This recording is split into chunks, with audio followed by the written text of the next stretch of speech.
પ્રાકૃતિક ખેતીમાં ગાયનું બહુ મહત્ત્વ છે.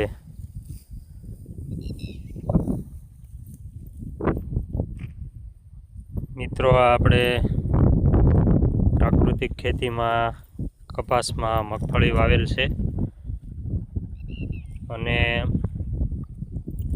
જે 3 થી 4 સા આપણે જે બાકી હતા એમાં આજે આપણે મકાઈ વાવી રહ્યા છીએ. આપ જોઈ શકો છો. અને ગાય માતાની કૃપાથી આપણે કપાસ પણ સારો એવો છે. હજી સુધી આપણે આમાં કોઈ પણ જાતનો છંટકાવ કર્યો નથી, તો આજથી આપણે છંટકાવ ચાલુ કર્યો છે.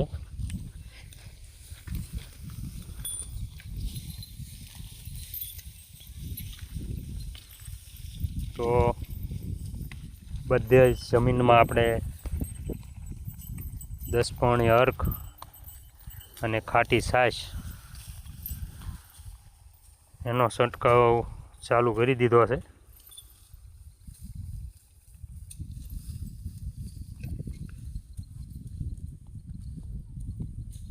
આ મકાઈ આપણે વાવી રહ્યા છીએ.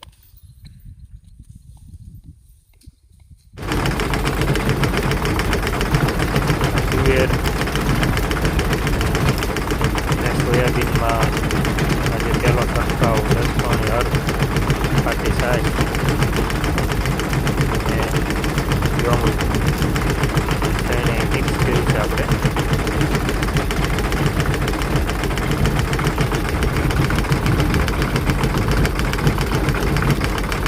ત્યાં સુધી આપણે કાંઠે હાંકવાનું કામ વધારે હતું, એટલે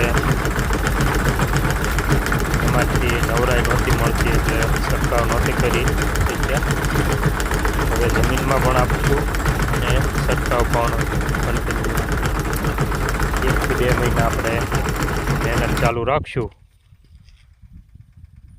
આપ જોઈ શકો છો. માત્ર અડધી કલાકમાં 30 જેટલા પંપ આપણે છાંટી શકીએ એટલો ટાંકામાં આપણે બધું અમાય છે. 500 લીટરનો ટાંકો છે આપણે.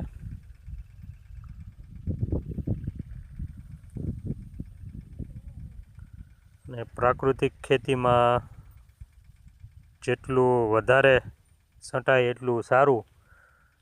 જમીન પણ વહેલા સુધરે.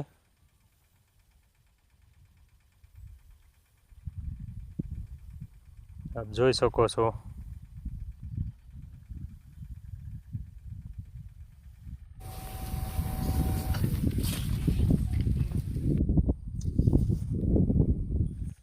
મિત્રો, આપણે અઘરામાં અઘરો પાક મરચી, એમાં આપણે 10 પૌણી અર્ક ને ખાટી છાશ છાંટી રહ્યા છીએ. આજે તારીખ 12 છે. 12 તારીખે આપણે છંટકાવ ચાલુ કરી દીધો છે.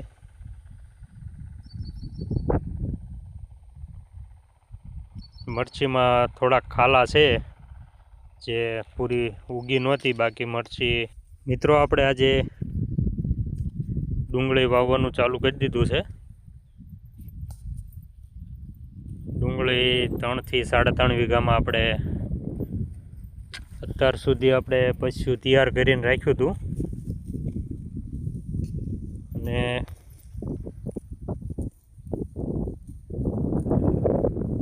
હરદેવસિંહ અરવિંદસિંહ ગોહિલ, યુવા ખેડૂત, આજે આપણી ડુંગળી વાવવા આવ્યા છે.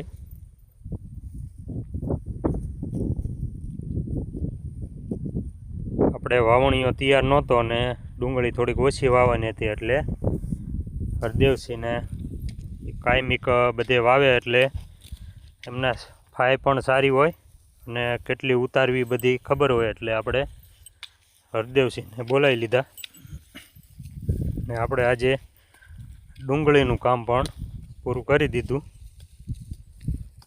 આજે 12 તારીખમાં આપણે ઘણું બધું કામ કર્યું આખો દિવસમાં. જય ગો.